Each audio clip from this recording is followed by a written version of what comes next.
Yay. Hello. Hi, everyone. Welcome to the Savor series. I'm Keshawn Hughes. And I am Natalie Jobity. And we put this series together to talk about savoring. It's a concept that Natalie mentions in her new book. It's Your Time to Shine, Girl. Can you all see it? Yes, please get your copy. And it's something that came up during one of our conversations. We have built a relationship over the last year and a half. We're both coaches and just talking about different things related to our own journeys in leadership and then also different challenges that come up for our coaching clients. And so savoring is one of those topics, like I said, that I had never heard of until Natalie mentioned it. And it instantly intrigued me, drew me in, and I said, let's talk more about it and let's make it public. So that's Yeah, the background. it's been amazing. It's like it's savor is relatively new for me too, as a word and as a thought and as a practice. Mhm.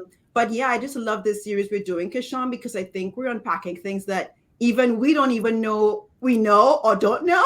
Yeah, Um, and yeah, it's been so organic. So let's just take a time. I'm going to just introduce myself really quickly, and then you can introduce yourself, and then we can get started. sounds good. So my name is Natalie Jobity. I help women unveil their brilliance. So what does that actually mean? I work with seasoned executives, entrepreneurs, women who care about making an impact. And that is my why. My why is about my impact. And so I am so passionate about women making the impact they're meant to make. So what does unveil your brilliance mean?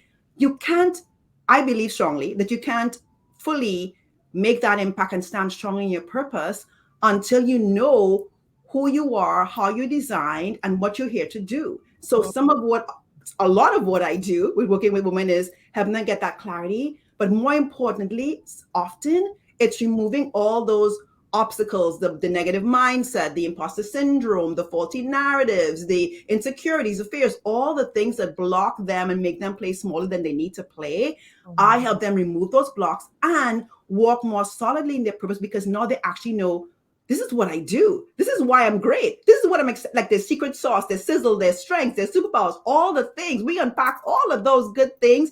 And then after the work is done, the journey is not ours to ordain, it's God ordained. When the work is done, they can really walk strongly and confidently in their purpose. So I say leadership coaching, but it really is something pretty unique in of itself. Absolutely. Natalie, every time you speak, there has not been one time when I do not write something down. So even in your introduction of yourself, You're so cute. I'm just like, ooh, ooh, nugget, yes, Jim, yes. So thank you for that. Thank you for that, for introducing yourself and the work that you do. And the work that you do, even with me, even though you don't know, we're not like working, I'm not your client, but like I said, every time I'm in your presence and have conversation, it's so wonderful. So thank you. Same, same. Thank you. I'm Keshawn Hughes. I'm a neuro leadership consultant and neuroscience-based coach. And so my foundation for coaching is neuroscience-based. I'm not a neuroscientist.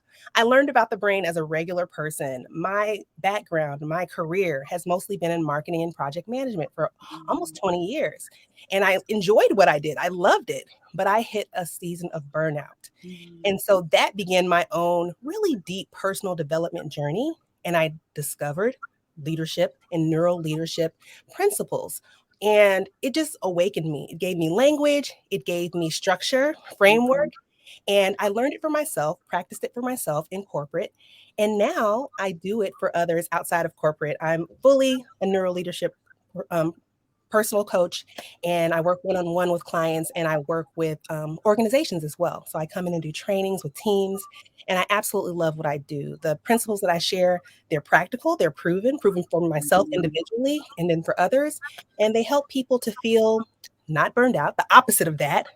They help people to feel confident, secure, um, aligned. And Mm-hmm. also, as organizations, it helps to navigate and move through and beyond challenges that relate to retention and engagement and productivity. And so that's the work that I do. That's, I feel like, part of my purpose here and why I connected with Natalie. So I'm so excited to have our conversation and talk about savoring work. So to give you a little bit of background about my work, and there Yes. was a time when I did not savor work. And so in my descriptions of our talk today, I had never put those two words together. So I was like, savor work. Really? Like, is that even a thing? I guess so. I think I do it now. So I want to talk about it and Let's go. go there. Yeah, let's go there. Like it. So like I was when we said it last Illington Live, and you said it was so weird. I'm like, wow, I didn't even notice, but it is weird. It's because it's like it's a paradox. It seems like a Yes. paradox, right? And it's like so so here's the question: when you think of work, what comes to mind, right? So Mm. for me, I'll just be honest, it's success, it's Mhm. reproductive, Mhm. it's impress, it's hard. Those are Yes. the kinds of things that I could think of, right? Yes. What about you initially? Thank you for that question. I will say, pre what I'm doing now, when I thought about work, it was something I had to do. It was not something, you know how people say, think of things as you get to do it, not that you have to do it. I thought of it as something I had to do. Yeah. Definitely something I needed to do. It was need based. It was survival oriented. It was skill based. It was Yes. very, for me, if I think about neuroscience and the left side orientation of our brains that are more logical, more tactical, more short sighted, just thinking about Yeah. what is in front of In me. front of you. That's Yeah. that's the way that I thought of work before. I thought about grinding, hustle culture. Grinding and hustling. I'll sleep when I'm dead. All of those things that hopefully now people after the pandemic and after recognizing the burnout rates are astronomical and all of the negative aspects that kind of Yeah. mentality can have on our health. Hopefully people are coming out of that, but that's where I was. Well, I think what we're seeing, and I think the point here, everyone, is that that's where a lot of us are. Yeah. Like we still we work is not the place where we think I'm going to feel joy, I'm going to feel satisfied, I'm going to relish my time at work. So one of savoring, back to the definition, it's Mm. about relishing, enjoying, embodying, lingering from last Yes. time. All Yes. these words. We don't put those words together with work Mm-mm. unless we are in a more enlightened state of being.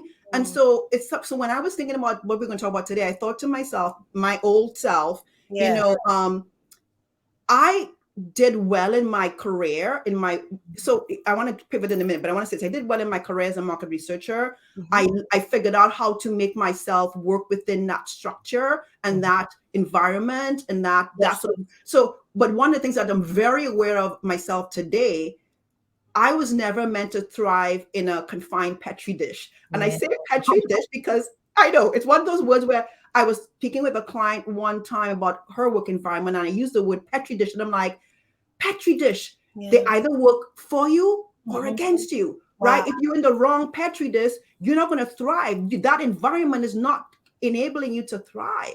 And Mhm. so I know without a doubt that I am meant to be in an environment where I can be creative and free and unboxed Yeah. and expressive and be nimble and strategic in the ways that make sense to me. Like Yes. doing this thing, nobody told us we had to do this. Mhm. You and I collaborating because we wanted to collaborate Yeah. because we feel a kindredness and alignment there. Mhm. In my business, if I'm being intentional, because we don't always be intentional even in our own businesses, we get to make, I believe, more aligned choices in terms of what we get to do. So there is more opportunity for savoring Yes. our work. So I'm going to let you speak on that. Thank you. I wanted to welcome people to this conversation. I see Imani Reynolds left a comment. She says, when I think of work, I think of Mm, busyness. mm. Busyness.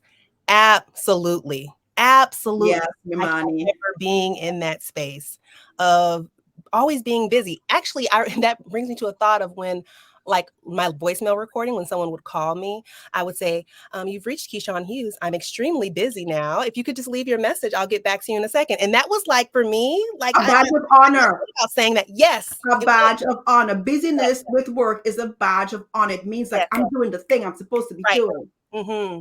Yeah, absolutely. Absolutely. Compared to now, when I am in a space now, and I got to that space at towards the end of my corporate career, once I came into an awareness, once my brilliance began to be unveiled through the work of coaching. I hired a coach in 2018 for the first time I worked with one. Mm, And I was able to set up ways in which, when you talk about environment, it's so key. And this comes into a concept that I talk about now with my clients, both organization-wide teams and then also individuals, is the concept of belongingness. It is both Oh my God. and Don't even environmental. get me started, Keshawn. It is sense and space. It is sense, so internal Mm, and external. That is a holistic view of mm, belongingness. And to savor work, I would say mm. belongingness has to be in there. It I has to be a love part of my that. conversation. It has to be an experience. Yeah. Oh And my the God. underlying, just one more thing, the underlying aspect of belongingness, even to be able to get to that level, because I feel like there's a level underneath it, and that's psychological safety. I just need to feel Mm, safe in order to, can I completely be my full self? Can I experience joy? Can I safely um, mm. target and go after and express myself in a way that is in alignment with joy at work? And in the environment, does the environment both um, create that experience for me? Does it add to it? Can Yeah. it to spawn Enhance that? it. Enhance Yeah. it? Yes, absolutely. Those are the questions I would ask for Those belonging are to be present. Yeah. so good. You made me think of, as you're saying, if we're not in an environment, in a work environment where we can bring our full self, Yeah. which means, and that's something we hear all the time, bringing your Right. full self to We work. And your do. full self is your most, I believe, I would say my most authentic self, where I Yeah. don't feel constrained, or I don't feel I have to Yeah. posture in a certain way Ah, just to belong and fit yes. in. So if I am not in an environment where I can bring my full self or feel that belongingness, there's no way I can savor what I'm doing. No I way. feel like Can't even get there. That's it. savor goes with us being who we are in our fullness, in our freedom, in our brilliance. Yes. That you can't savor if you're not fully present, and Mm. you can't be fully present if you don't feel like you belong. Oh, right. Right? That's it. That's it. And so when I talk back about my journey at work, and like I said, I loved what I did. I got Mhm. senior leadership as senior product release manager, also had some work as a senior product marketing manager, operating in both of my strengths, project management, product management, and then marketing, that creative side of me, but extremely strategic. And Mhm. so skill based and skill oriented. And a lot of the reward I would get was extrinsic. Can I say that word? Extrinsic. It was external. It was outside of Yeah. me. So Yeah. as long as I was getting kudos from leadership, from the people that I was leading, I felt good. If I had that feedback, positive feedback, if I could see something launch, because I was over product releases and launches, if Mhm. I could see that end result, I would get a reward. But the intrinsic reward for me, after discovering it, was not there. It wasn't there, and I wanted to seek to find it, and I had to begin to be okay being quirky, Yeah. allowing myself to say something that didn't get applause. So maybe I would say Mhm. something and people wouldn't agree. I Mhm. had to allow myself to begin to uncover that more authentic part of me. I'm a human being. There are times when I'm on it, and there's times when I'm moving slow, like today I'm moving slower, and times when I'm moving fast, Yeah. right? And so being able to feel comfortable in those spaces and not shame or worry about judgment, that is all aligned with like that survival mode orientation, which can go into different categories of neuroscience. You talk about masking, posturing. That's the fawn category, and that's a Yeah. survival orientation. And I was a huge fawner. It's like I was huge about that because I just felt like I had to fit in this box. I had to perform. I had to achieve according to those external standards Standards. order to survive. So that's where I lived and that's where I played for so long. Well, I So feel like that's the story for so many of us. Like nobody teaches us these things. Nobody comes. This who tells us when you go to school. You don't learn about how to have enjoyment and fulfillment. You learn about, okay, you got to know this, and skill yes, based. It's all yes, skill based stuff.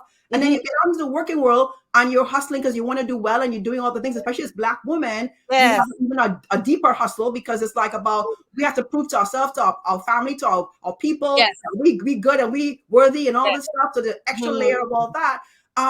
And it's like, no, but along the way, it's only when you get to a reckoning point on the journey. You had your reckoning point. I I did. had a big reckoning. I mean, I would say a couple of reckoning points in the employee path of my journey. And at some point, I think it's because I knew I was going to leave. So at some point in my 15-year career, and I got into vice president, but I was like, I wanted to get that achievement, and I'm like, okay, I'm good. No, I'm out of here, right? but it was like because I knew I was leaving to do my own thing. I got to a place where I'm like, I didn't care as much about the approval. I didn't care as much about conforming. So I was like dressing, and I was going to be an image consultant. I was dressing more flamboyant. I was speaking out in ways that were like disruptive sometimes, and I was like, but it was also stressful. Because to do all those things in an environment where there was a merger and acquisition thing that happened, and the new company was not who the company I was originally with. We got sucked into this whole other paradigm and environment that was not who we were, and so there was people leaving left and right. There was a lot of stress and chaos, and I had different managers. People didn't know me, so it was all this stress. But thank the Lord, I knew I was leaving, and so it didn't burn me out per se. But I wasn't.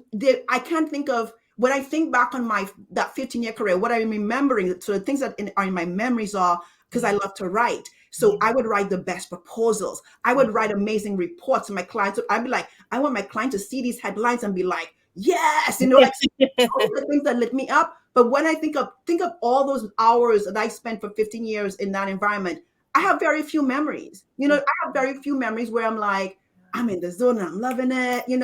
Very few memories of that. Yeah.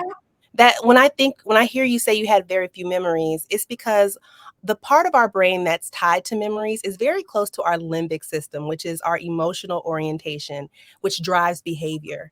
And if we are stressed, stress does something to memory. It makes it so that we don't have the clearest memories. It makes it harder to recall memories. And so that's something that comes to mind for me.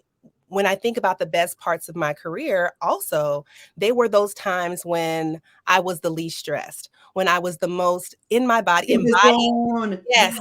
Oh, in the zone. Love that you mentioned that. That's something that came to mind for me as I knew this conversation was coming up, Natalie. I was thinking about flow, being in a flow state. And according to neuroscience, when you're in a flow state, it's when your skill orientation matches up with how curious and intriguing a topic is for you. So the challenge of it, the intrigue, the interest aligns with the ability. Because if you're doing something that's too outside of your skill set, you'll feel more anxious and stressed. More tension, yeah. Yes, absolutely. If you're doing something that's not challenging enough, you'll deal with boredom and avoidance. You don't even really want to.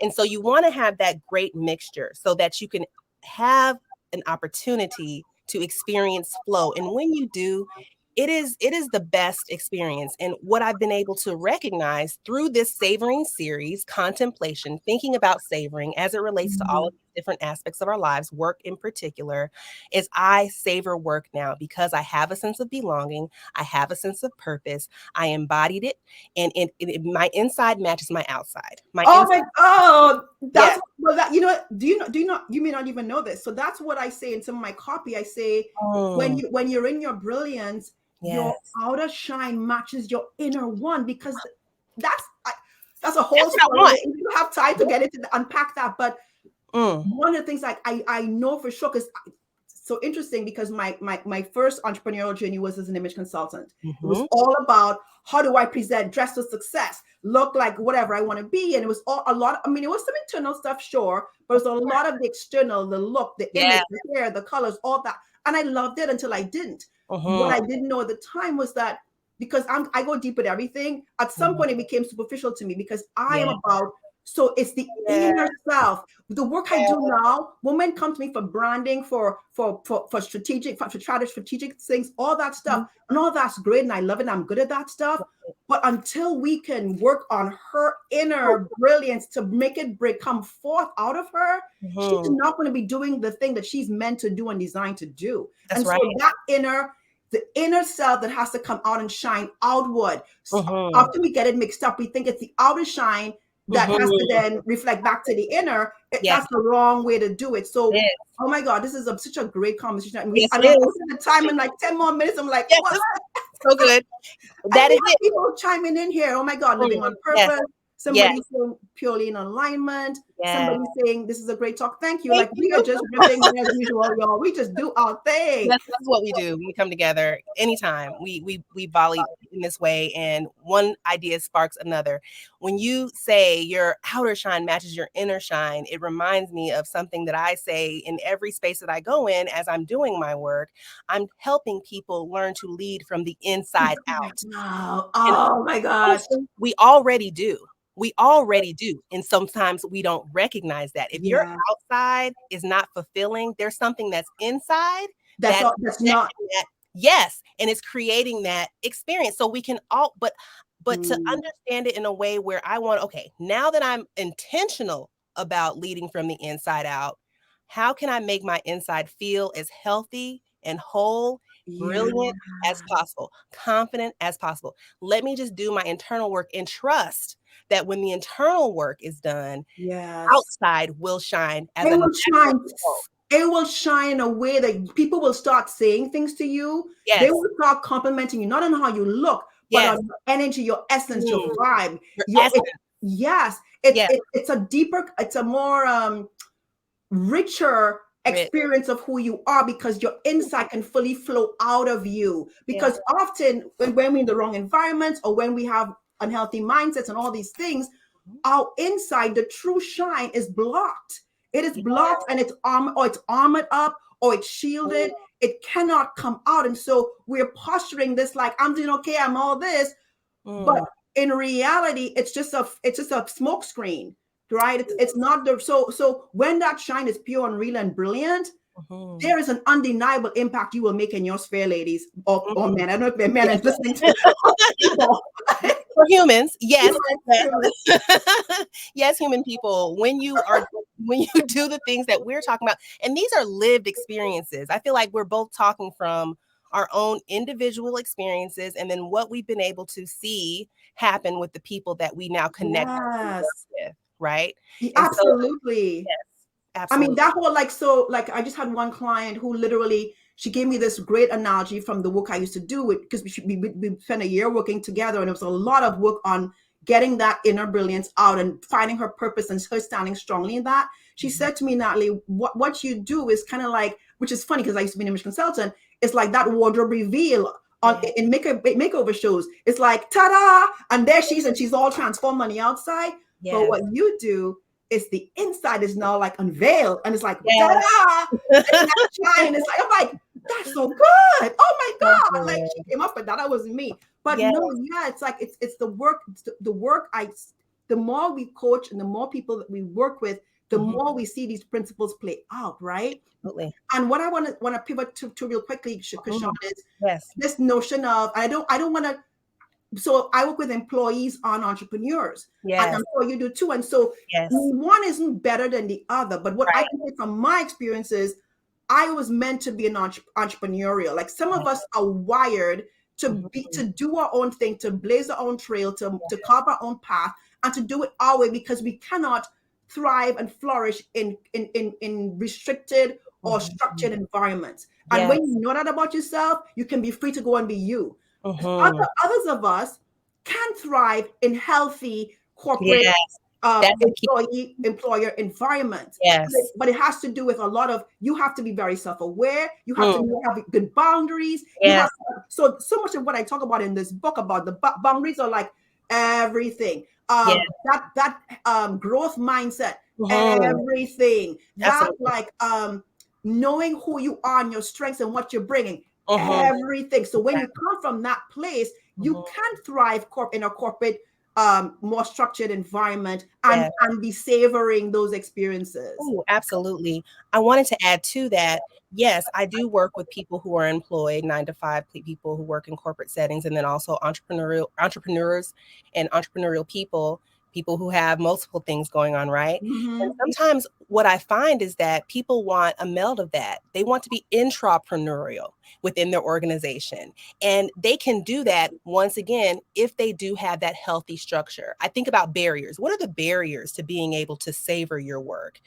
Some external ones can be systemic. It can be the culture of an organization. Absolutely. That's just not the way we're designed to operate. We're not designed to operate in a way that will allow you to be entrepreneurial or even allow you to have the structure you need, because maybe there are things that are happening there that are considered toxic. It could be micromanaging. I think about the SCARF model. It's one of the first neuro leadership Mm, models that I thought about. So every human being, we're wired in this way when we interact socially, where status, certainty, autonomy, relatedness, and fairness, that spells SCARF, like a scarf yeah. around your neck. Those are 5 different ideas, um, Pillars. pillars, yes, if you will, to think of when you're in a social environment, even within families, any type of social structure, culture. Where You there are want, people around you. yes, yes, interpersonal engagement, right? You want to be able to identify what those markers are for you. Which one do you prioritize? I prioritize autonomy. So, yes, Mm, entrepreneurship does work well for me. And within organizations, I needed to be entrepreneurial. I needed to have flexibility, trust. People needed to trust that I was going to do the job that I was going to do, that, and it was yeah. going to be great and it was going to get great results. I needed to have that trust there. So, think about those types of barriers for yourself. If savoring work is something you desire, and an idea that you think you would want to, you're glomming onto it. It's important to you. It's something you want Yeah. to experience. Consider what those barriers are for you, both external and internal, right? Yeah. Yeah, Mm-hmm. that's so good. I mean, I love that. I forget the scarf model. It's been a while since I heard Yes. that. And I'm just, it's just like, no, I think the point here is that the self-awareness comes from knowing how you're wired, where your lane is, what you're good at, the environment where you can thrive. When you have all those understandings and wisdom about yourself, then you can be in any environment and do well. But you Yes. have to do the work to know what does that look like for you. We're all so unique and different. And I Or, think this idea of us all following a certain path and doing a certain thing a certain way is so outdated and so like that's old news. It's not even truth. ooh, It's a masked lie, yes. honestly, right? Ooh, you preaching? So there's Ooh, so many things that not even true. we have internalized as truth, and we follow and behave Mhm. a certain way. But when we really understand what truth is and what is reality, those things are not necessarily true. So we have to do some work to discover for ourselves, where am I best meant to thrive, and what am I best wired to do, and where can I do that? Is it going to be in a corporate or company setting, or is it going to be something on my own? And I think it's about also knowing that there are so many women, especially after the pandemic, there's so many women, especially Black women of color, who are Yes. doing the multitasking. They have their little job, but Yes. they're building up that side That's gig, right. because so Absolutely. many of us are like, you know what, this ain't cutting it. The job ain't cutting it. And Mm. we know we have all these gifts and skills. We're building skincare lines. We're building Yes. all pastries, bakeries, what all the Yes. things. And because I think we're starting to wake up from the sleep that so many of us were indoctrinated to Yes. be in this. Sorry, the time I can go on about this. Listen, I am so here with you. I almost got caught with truth, because that word right there, once again, our conversations are so synchronistic. That's something I've been meditating on, is truth, and something I listen to podcasts all the time, and Mm, that came up in a conversation. Truth transforms. ah, Truth is undeniable. yes. Facts, external facts can change with the weather. So, it's something, but what is the truth? What is something that is true Woo. today, and tomorrow? The essence of who you are. So when you come into an awareness of what that is and Mhm. begin to feed that, that will give you moments of savoring just in itself, just in itself, just by Absolutely. just by yourself. Yes. And So if you can begin to have those moments of savoring, those moments of marvel, I would say that was another word that came to me as I'm thinking of about awe and awe. yes, awe, Yeah. yes. AWE. Um, it can start with a moment, and you can extend those moments. It's just having the self-awareness, trusting the truth that is within you, that you're seeing Yes. reflected in you outwardly, and Yes. having support along the way to get there, because the Ah, path to that can be challenging because there are so many different responsibilities. obstacles and challenges and barriers. And it's Yeah, funny because I want to talk about that too. I want to say 2 points quickly to yes, that point. In my book, I have a whole chapter on building a success squad. me too. Why? Yeah. Because that is something I didn't have in my career. And I Mm, know that if I yeah. had that success Mm, squad, allies, mentors, I had allies, but I did yeah. not have mentors per se, or I definitely didn't have advocates, Yes. sponsors. If I Mm, had that, I know I would have been such in a different place, would have been so much more it's safety, so much more yes. understanding who I was, all the things, right? So having that support, and it could be external, it could be your hiring a coach, hiring a therapist, hiring whatever you need to the people who need to be in your squad for you to thrive, and engaging those people and making them be part of your journey is a big part of learning how to save and learning how to be your most authentic, brilliant self in your Yes. professional environment. Number one. Number two, back to belonging real quick, because I literally just finished reading or listening to Braving the Wilderness the third time, because I have the book already, but I'm like, Yes. I was recommending to a client, I'm like, you know what, I should read this book again. It is all about true belonging. And one of the Yes. things I have taken away from that book again, because I Mm, forgot it, and yes. this is something that really helps me to just sit with myself and be good. Hmm. I'll remind myself what Maya Angelou taught Brene Brown, Hmm. which is you belong to yourself Hmm. first. We First. belong to ourselves first. So when Yes. I'm feeling, even in my business, when I'm feeling like disconnected or just uneasy or whatever, if I just sit and go, Natalie, you belong to yourself.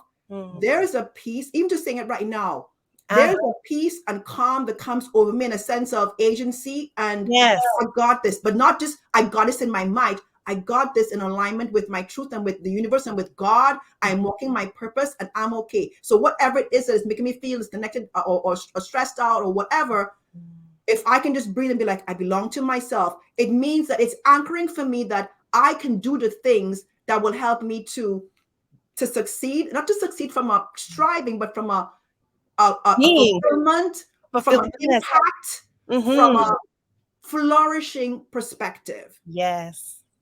That's it. That's it. I mean, mm. I know I'm like my heart, like I feel it right here. The only other thing I can add, as you were saying that, just belonging to yourself, what I had to find for myself was connection. I had to connect Mm, with myself, right? I was seeking connection all externally. I was wired to do that. I didn't want we are a lot of us are wired to do that. Yes. And it got me so far. When I think about what I was able to achieve, I marvel at that, in the state that I was in. Yeah, yeah, yeah. So for me, for savoring to occur, for me to savor work, I love the word you said, anchoring.